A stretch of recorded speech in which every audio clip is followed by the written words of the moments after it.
Welcome to Power Lunch Live. I'm Rhett, Power, your host.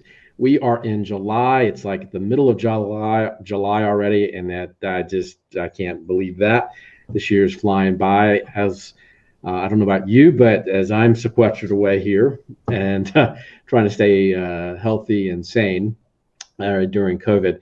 The point of Power Lunch Live is to have today's thought leaders, best-selling authors, people who are doing amazing work in the world who we can learn from. And today is going to be no exception. CB is going to fill our heads with knowledge, I'm sure. um, and But that's the whole fun part about it is that this is actually interactive because you can get online. You can on LinkedIn Live, on Facebook, on Twitter, on YouTube. You can actually sort of interact with us on these platforms as we're talking. So please ask your questions. That's the whole reason why we're here. And you don't want to miss this chance to talk to CB because she. Anyway, let's get to this. CB Bowman is the CEO of the Association of Corporate Executive Coaches, ACEC for short. She is a former head of branding at General Foods. She's founded two change-making organizations, ACEC, but also the MEECO Leadership Institute, which is a think tank and research group focused on the future measurement of employment sciences, executive coaching, and culture in organizations, institutions, and agencies. The Institute is also a certifying body for executive coaches. She is a Thinkers 50 top coach, and she's a colleague and friend and fellow MG 100, Marshall Goldsmith 100 coach. CB, welcome. Welcome to me. Welcome to you. I'm so excited to be here. And that is a mouthful to say about me. And you left off one. What did I leave off? My new venture, which I'm really excited about. It's called Workplace Racial Equality.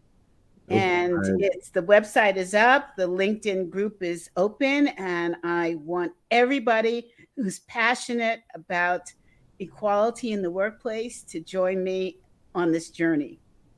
Okay. Well, we have to put the link and all of that into the chat.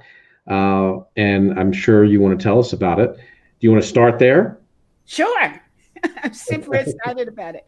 So, in all seriousness, with the Black Lives Matter campaign, I thought about it for a long time, and I thought, what value can I add as an individual to this movement, which I think is incredibly important because I have experienced incredible racism in the corporate world. And I said to myself, well, it's like eating an elephant. You can't just swallow the whole thing all at once. So it has to be bite by bite. And what bite can I own and participate in? And what came out of it was sharing knowledge to the C-suite and anyone else who would listen about how do you go about changing your organization so that it becomes more equal to Black people, specifically right now, which is our challenge, right? It's also about helping master level corporate executive coaches who are part of ACEC and others. How can I help them help their clients? And so I created this new journey, which is called Workplace Racial Equality. And the whole purpose will be to train executive coaches on how to communicate to their clients about this, how to help them move from an unequal workplace to an equal workplace, to hear people discuss live and raw what's holding them back, to discuss unconscious biases. So we will have training for coaches, we'll have training for organizations who display best-in-class behavior in this area and who need help getting to best-in-class. And we will have an association that members can become part of this movement and talk real to each other, so that white people can express their feelings And most people that I'm speaking to in the white community say to me, I don't know what to do. I don't know how to do it. And I don't know who to speak to. And that's understandable, because when you have people go on television, like I saw on a late night show, who there was a Black woman who said, it's not my job to train white people. It's not my job to teach. But then I have to ask the question, if not you, then who?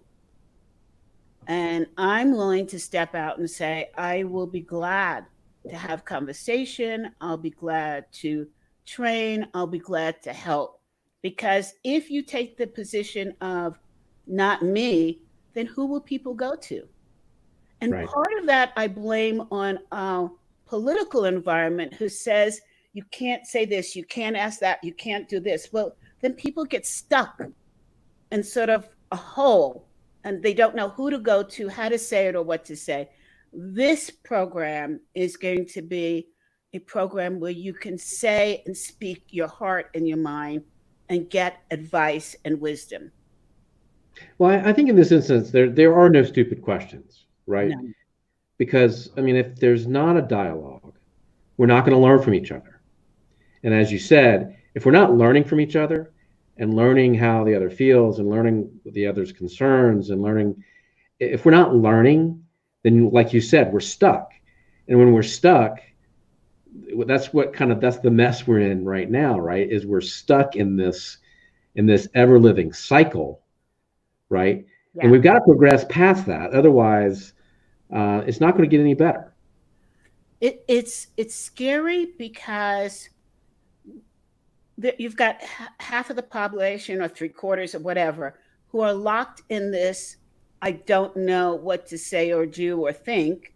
And you have the other half, or 3/4 or whatever, that says, I know, but you're not sharing. Mm-hmm. And let me give you some really good examples. I remember back when I was younger, an affirmative action was the plan, right? Mm-hmm. And it grew a great distance. But I remember being asked by a white friend, do you get suntan? And I thought, well, I mean, that's a stupid question. It's an insulting question. And why are you asking me that question? And then I remember being on the beach in Bermuda, and I got so sunburned that I ended up in the hospital. And I thought, well, my God, if you were stupid enough to let that happen to you, maybe the question isn't so stupid, right? And so I started answering my white colleagues, yes, I do, and I can end up in the hospital. Wow. But that was a message that I was holding inside, because I thought, how dare you ask me that question? And look what happened. Here's another example. You know, we're part of this mega group, MG100, and I love the people in there. And we had this very raw conversation about, so what do I do and how do I do it? And one of my answers was, when you're having a meeting and you think to exclude someone who's Black, and whether it's conscious or unconscious, they will more than likely read this as a racial discrimination because they were not included. When in fact, the answer could have been that person didn't have the knowledge to participate in the meeting. But then there's a flip side to that. Maybe the person did have the knowledge and you didn't ask because they're Black. So if you exclude somebody from a meeting that's of color, take the time to explain why. So therefore, it's clear on both sides, and both sides have an opportunity to say, well, you're wrong because I have this experience, or you're right, and how do I gain this experience? And I'm glad to be acknowledged one way or the other. So those little things can cause great divide because they keep growing and growing like a cancer. Right, and that makes total sense to me. We're getting a ton of a couple people have asked already for the URL for the organization. Can you say that? I will post it later. Absolutely. It's for the website. It's www. Of course, I'm old fashioned, so I put in that W. wre-consulting.org. And in LinkedIn, if you want to join the movement in the group, it is Workplace Racial Equality. That's the name of the group. Cool. Thank you, Yasir, for joining us today. Richard Grover. Hey, Richard. Richard says hello. Somebody also says, "Journey of 1,000 leagues is begun with the first step." That's very, very true. Hey, Beth Polish is with us. Hi, Beth. A friend and colleague. All right, cool. Beth and I have had great conversations about this. She's a super person. She comes out of the tech world, and I've interviewed her. So if you link with me, either on Facebook or LinkedIn, you'll see the interview. It's a very powerful interview, and it's under my other pseudonym, which is Challenges for the C-Suite.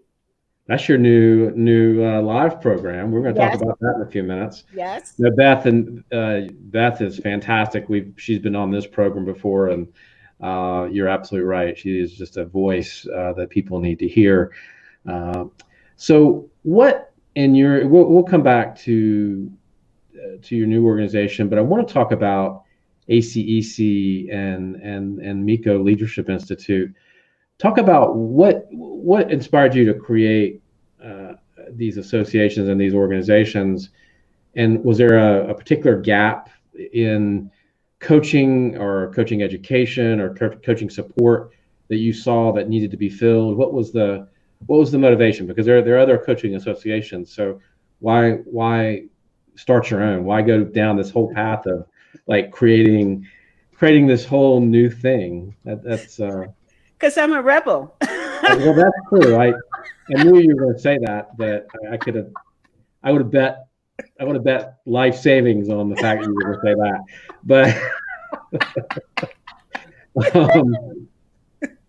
that. So here's the thing.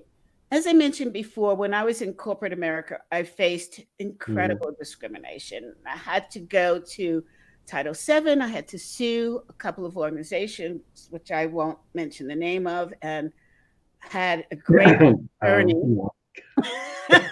You can say, okay, we won't. No, I can't. And won the cases. But it took a toll. It took a toll on my life and my health. And I thought, how can I take on the corporate world? That was one reason why I started this, because I looked at coaching. And I thought, wow, this is a space where people can help other people see things that they may not see. And, unconscious bias, which there's a lot of new work going on about that. Self-sabotage, there's a lot of work going on about that. So I had that in the back of my mind. Then one day I was having a conversation with a colleague who was head of human resources for a Fortune 500 company. He also was an attorney. And he said to me he was going to become certified in coaching. And I said, what the hell for? Right? You need another piece of paper to hang on your wall. And he said, CB, I love you. You're such a smart ass. And I said, that's true. So anyway, he went about taking this program. And about halfway, he called me up and he said, this is the greatest thing ever. I'm so excited about this. And I said to him, tell me the most important thing you've learned so far. He said, well, CB, there's a difference between coaching and counseling. And I said, that's it? And he said, yes. And I said, okay, keep going. And he said, again, you're being a smart ass. I'm excited. I said, I'm excited for you, darling. Keep going. So then at the end of the program, he called me up and he said, CB, I have a problem with this program. And I said, what is it? And he said, well, in order to get my certification, I have to be shadowed by somebody who's certified. And I said, smart ass, I said, you're an attorney. Didn't you read the fine print before you started this? And he said, yes, I did, but I didn't think it would be so difficult to find somebody.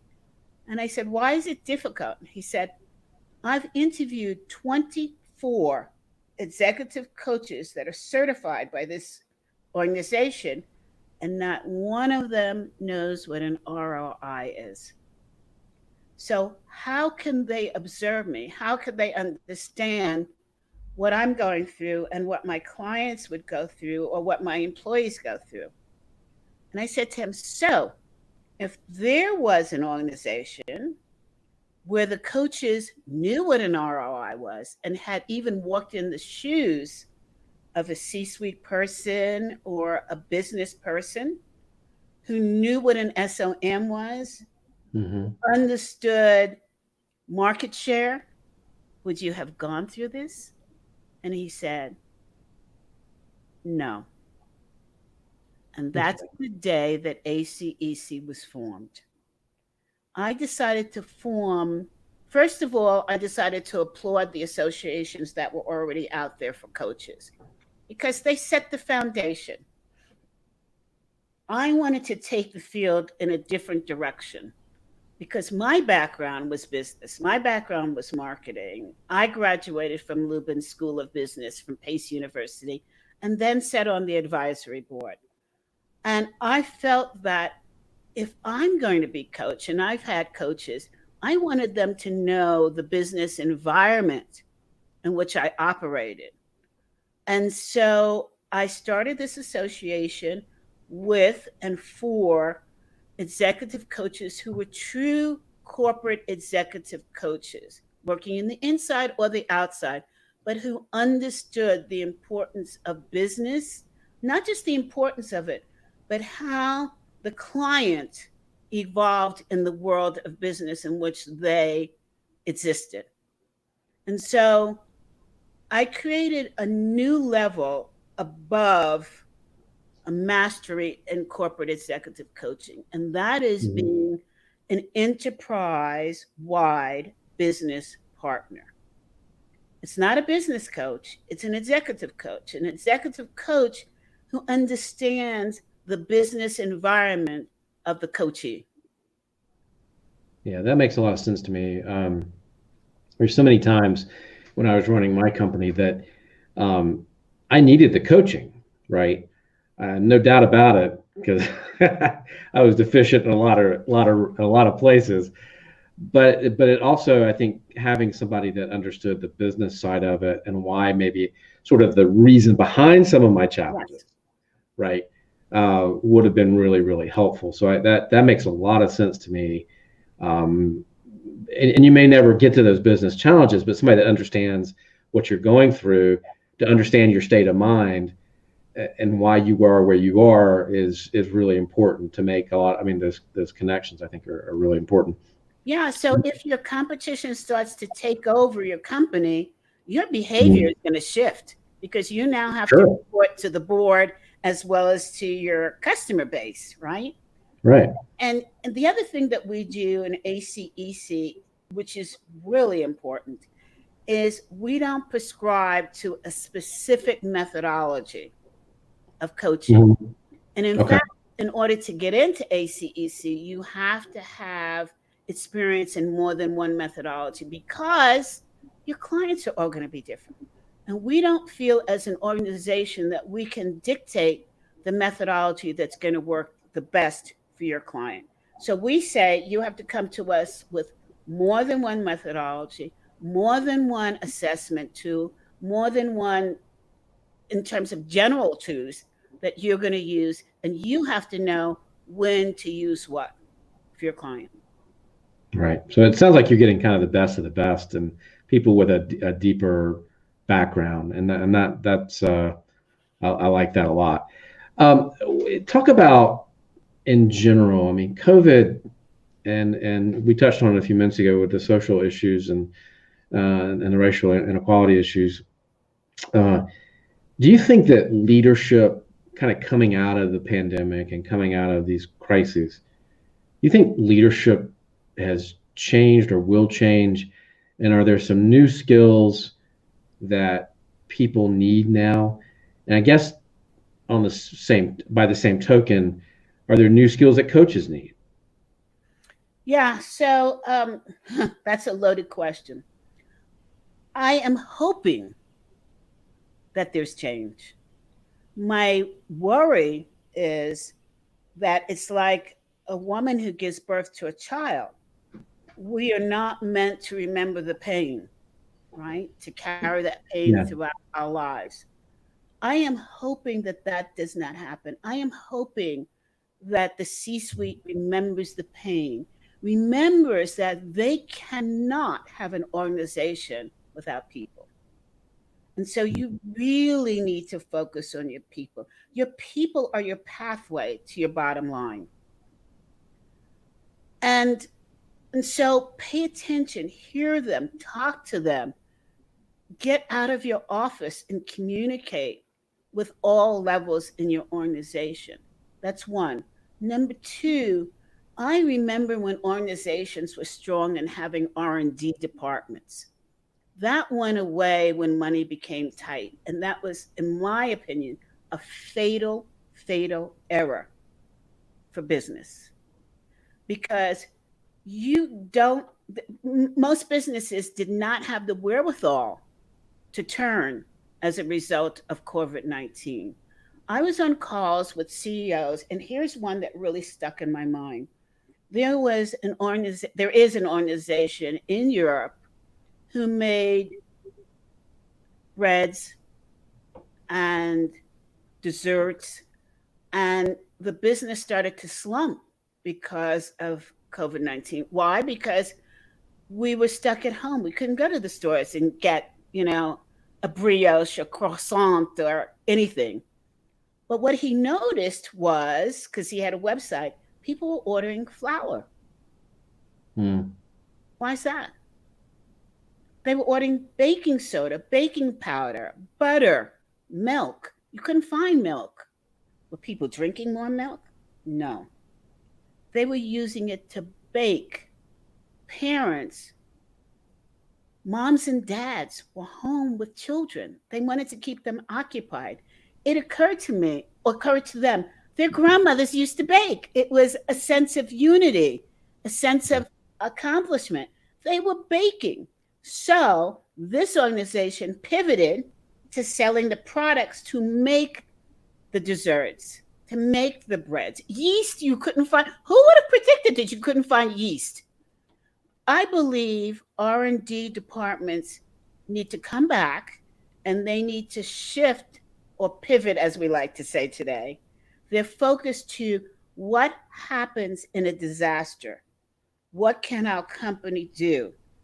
Can Ford Motor Company make masks? Can 3M make masks? Can confectionery and bakery companies sell the products that they use? These are all things that the C suite needs to think about now. And I believe coaches can help them get there. If you're an enterprise wide business coach and you are following the market, which is what you should be doing, and you're listening to the news, I don't care whether it's CNN, Fox, I don't care. Get your information, know what's going on. And yeah, we need to shift as coaches. What are those skills you think coaches need now? So before, the way that we used to market is based upon what we could give to our clients in terms of knowledge, information. Now we have to change, and we have to find out, what do our clients need? It's not about what you have. You can always get up to speed in something. You have your equity, your clients know that you have equity. Now they want to know, what can you do for me in times of crisis? Can I talk to you about Black Lives Matter? Do you have that knowledge?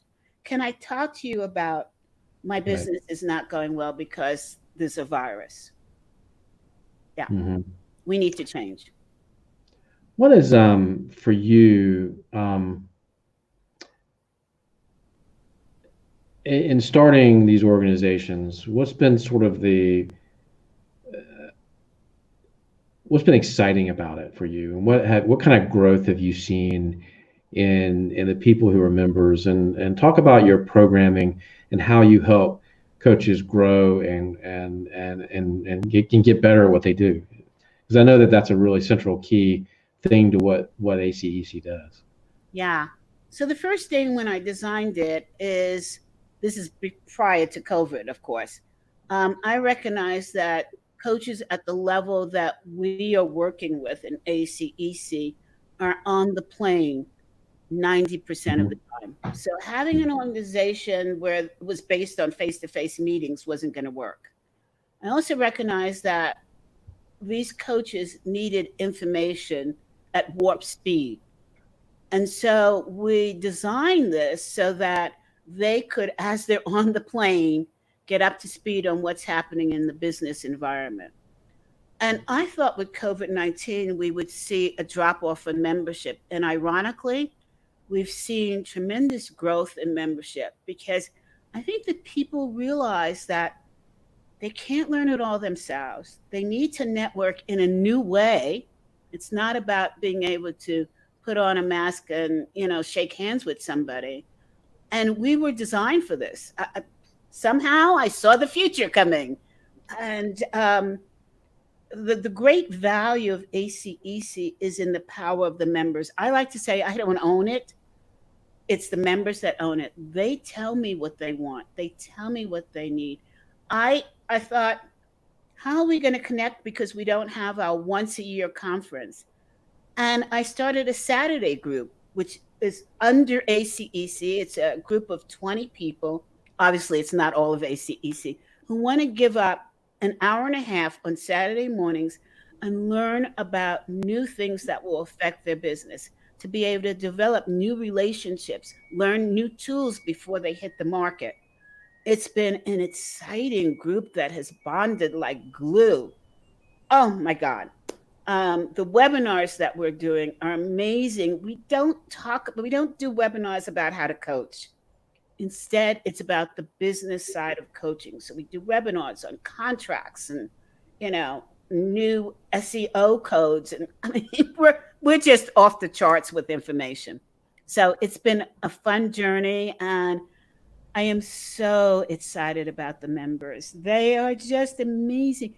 And we turn down more members than we accept because the one thing we're committed to is that you have to have humility. We have top line coaches who've done amazing things in the world. We can't have their heads bigger than the door. So they come in. Oh, you're so awesome. Um, And um, we have a code. If you pick up the phone and you say to another member, ACEC, they put down everything they're doing and say, how can I help? That's our code.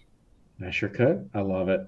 I love it. And what I really like about the organization, and if you're a coach listening to this, you should consider being part of this, is that focus on business development. Because one of I think the toughest things about being a coach is that business side, because you forget sometimes that it's a business and you have to treat it like that, and you have to do the marketing, and you have to do the things that you would do in any other business. And probably, for me, it's one of the reasons I sold my company with 100 employees and as a worldwide organization, because I just got tired of doing that day to day. But you forget, as a coach, you still have to do some of that day to day, and you're helping people understand that and helping people get better at that aspect of it, because that's not often what we're good at. We're often good at that people and the people part, and we're often good at the coaching part, and not so good at the business part of it. And I think that's something I know that you're focused on. So Well, I no, wait, want to Rhett, I have to interrupt because please you do. came and spoke at our Saturday group. And I I did. have to tell everybody, I was quite upset because Uh-oh. I had been saying to our members for years, you have to be up to speed on social networking, social um, marketing. You have to be on Facebook. You have to be on LinkedIn. You have to be on Twitter. You have to have a great website. Your website has to have search engine optimization. And they all said to me, yeah, yeah, CB. Okay, yeah. You're preaching. And we don't need to do that because we get business by word of mouth because we're so good. Yes, you are good. And then COVID-19 hit. And while the members of ACEC all had business because they're just that good, I said, Rhett, who is you, a superstar on social networking, social building, business. I mean, how many followers do you have on LinkedIn? Uh, 15,000 or something, some ungodly number? 150,000 or 140. 100, oh my God, 150,000. So I said, Rhett, could you please come and talk to our group about the importance of this? So Rhett comes and he gives amazing presentation. And do you know what happened? Everybody said, "Can we have Rhett back again? Because he was good and I have to do what he says." And I'm like, "What? I have been trying to tell you this for years." Oh, well, but Rhett, he knows, he's done it, he's built it. Oh, we have to have Rhett come But back on again. look, my kids do that to me all the time, you know. So I get exactly how that feels, you know. I totally get it. You know, when somebody else says something, it doesn't matter if mom over here says it or dad says it, right? It goes in this ear and out the other, and somebody else comes in and says, you know, you got to do that, then that's the gospel. Yes, yes, it was amazing. I'm so happy. I'm so happy that they got the message, and I can't wait for you to come back again. And Well, I've been negligent in my Saturday attendance. I apologize. Um, I want to say hi to Beth, and I think Amy Barnard Bond has joined us. So hey guys, Richard, keep commenting. Thank you so much. And let's see. I think we had another comment from. Want to acknowledge. Scrolling down, there's Bitpen Patel. Thank you for joining us from the UK.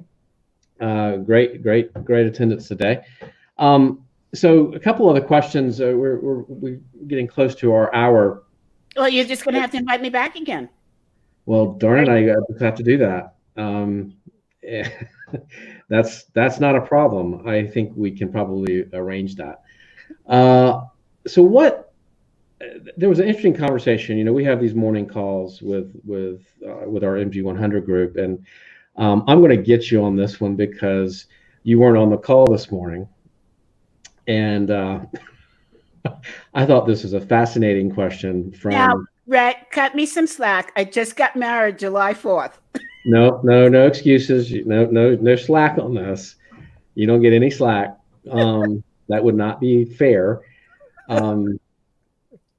So this is a question I think that is interesting, and I actually couldn't come up with an answer this morning. So I thought about this. I'm still thinking about this question. And the question is sort of this: if you're looking out the window, not literally, but if you're looking out in the future and looking out the window for the future, what do you think what do you see that others aren't seeing right now? What do you see? I'm not sure what I see because I see fogginess, to be real Okay. honest. Fair enough. And I am hoping, this is going to sound like a terrible optimist, but you know, I've been through affirmative action. I've been through diversity. I've been through I don't see color. And now we're talking about equality. And what I'm seeing is there is something different happening because there is more truth in the conversation. And I don't mean that there wasn't truth before. What I mean is it's nice to be able to have a conversation and say black and white versus Yeah. Caucasian and African American. And so I'm hoping that the next stage is taking what we're discussing now and moving it forward. And what went through my mind is the confusion with Black Lives Matter. I've heard people say to me, well, I don't think Black Lives Matter is doing their job. because of what happened this past holiday weekend where you had blacks killing blacks. People said to me, why didn't Black Lives Matter then? Why didn't they step in? And I've said to people, please separate the two things. Mm. Black Lives Matter is for a cause for equality, right? What happened in towns where black people were killing black people, came out of frustration, loss of jobs, being pent up with COVID-19, not having a way to express upset and anger and frustration and exhaustion. Any movement in our history has created negative space within the space of positivity. Okay. You have people that were paid to go into these communities to start insurrection that want upset. It's very hard to figure out who those people are, right? I've seen ads on certain websites that have paid people $5,000 a day to go into areas where there's disruption for the Black Lives Matter, to cause negativity. $5,000 a day is a hell of a lot of money. You're unemployed. You're stuck inside. You don't have money to feed your children. $5,000 a day. That's sad, but it's the truth. Black Lives Matter should not be tainted by those activities. Yeah. And blacks do love blacks. They do care about blacks. We care about each other. We want to support each other. There is just that confusion that's taking place, that upset that's taking place.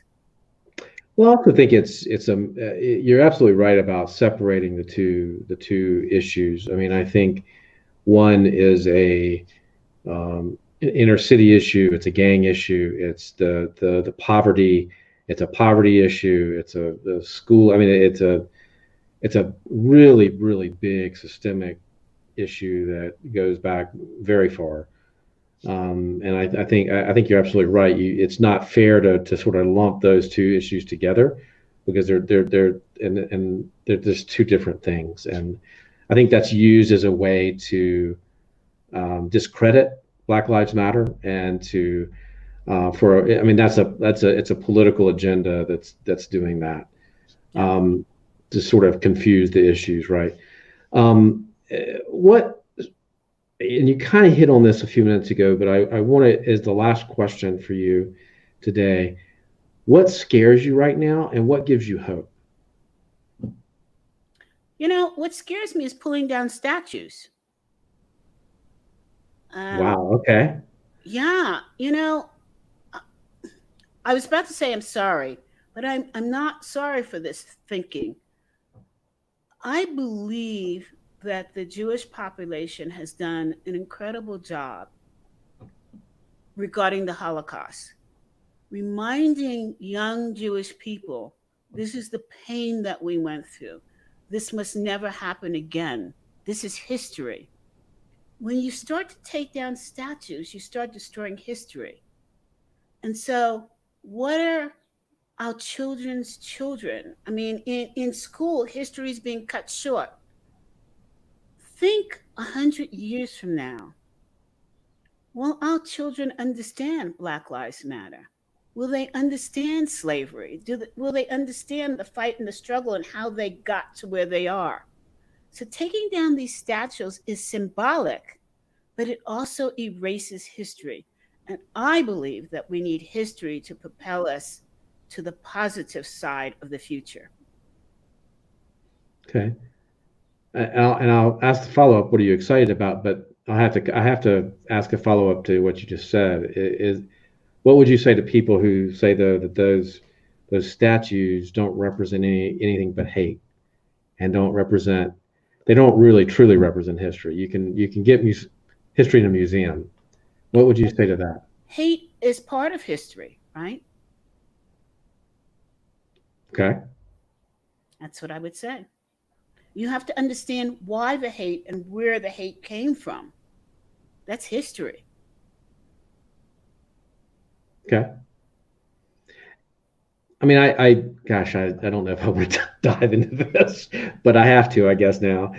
Um, I mean, And some I'm of those things, sure some I'm of going those, to get lots of negative comments about it, but no, no, look, you know look, I mean, what? It's I okay. think, It's look, okay. I mean, this I is appreciate it. the And I United didn't, States. You can have an opinion. And that's just my opinion. I love history. I'm not a history buff, but it helps me understand people and their behavior and where all of the hatred and where love comes from. It gives me an anchor, right? And not everybody goes to a museum, and museums are not free anymore. So, fair enough, fair enough. um, I mean, I think that's an interesting take on that. And I mean, when you hear the pundits on TV and you hear the opinion makers, um, it's too bad that we lose the other voices in here. I mean, I don't, I've not heard in any of this conversation what you just said, which is love, right? It lets me understand and it lets me love. That's fascinating. Um, and maybe giving that, compassion is the big word. If you're going to give compassion, you have to understand who you're giving it to, why you're giving it to, what does it come from in you. It may come from knowledge. It's not pity, it's an understanding and it's a decision. And that has to be based on facts.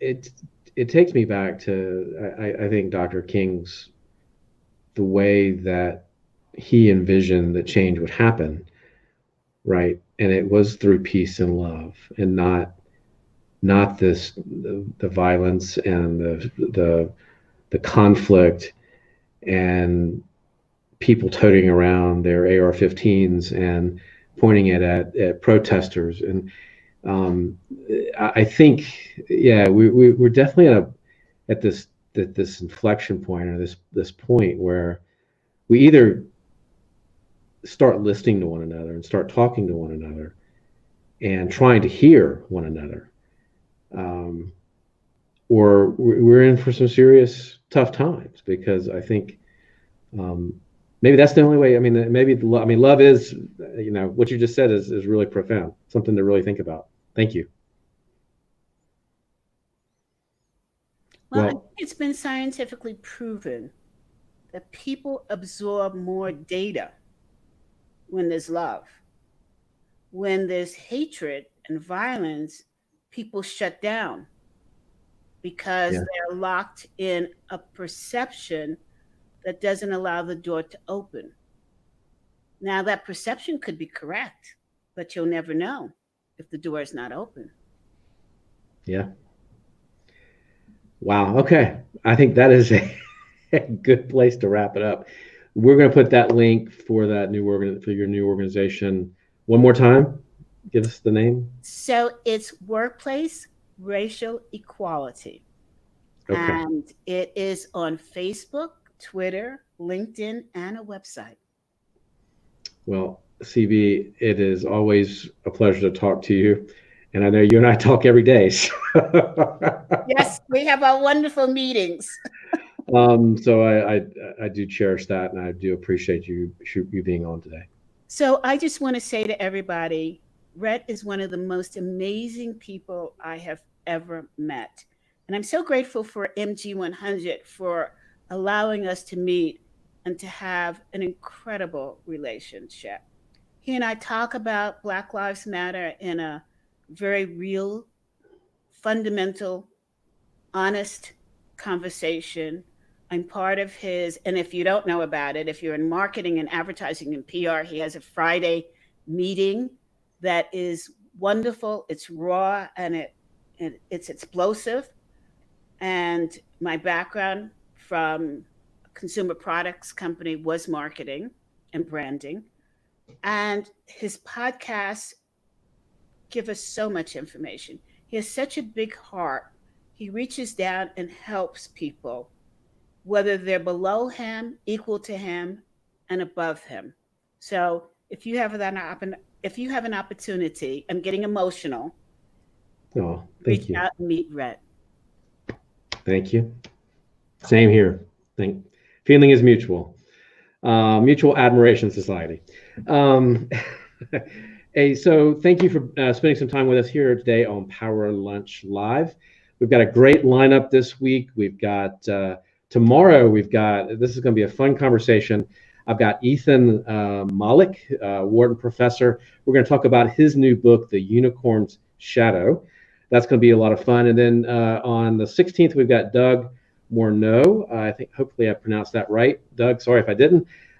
He's a serial entrepreneur and he's an expert at leveraging email marketing, which I want to pick his brain about because